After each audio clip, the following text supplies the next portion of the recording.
మీరు చేసిన పాపపుణ్యాలను ఆయన లెక్క రాసుకున్నాడు. నాకు వద్దు అంటే, నాకు దుఃఖం వద్దంటే చెయ్యకు పాపం.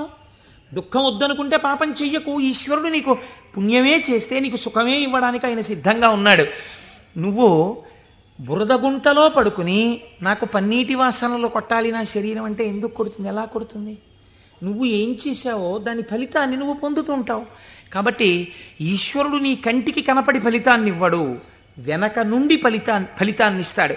ఇదే పోతన గారు అంటారు, స్త్రీ పురుష నపుంసకమూర్తియును కాక తిర్యక అమర నరాది మూర్తియును కాక కర్మ గుణ భేద సరసత్ప్రకాశి కాక వెనుకనన్నియుతానగు విభుతలంతు. ఆ వెనకనున్న పరమాత్మ ఉన్నాడే, నేను ఆయనకి నమస్కరిస్తున్నాను అన్నారు. ఇప్పుడు చూడండి, ఆ మహేశ్వర శబ్దం గురించి అన్నారు, త్వం ఈశ్వరాణం పరమం మహేశ్వరం తం దేవతానాం పరమంచ దైవతం. దేవతలందరూ కూడా ఎవరిని ప్రార్థన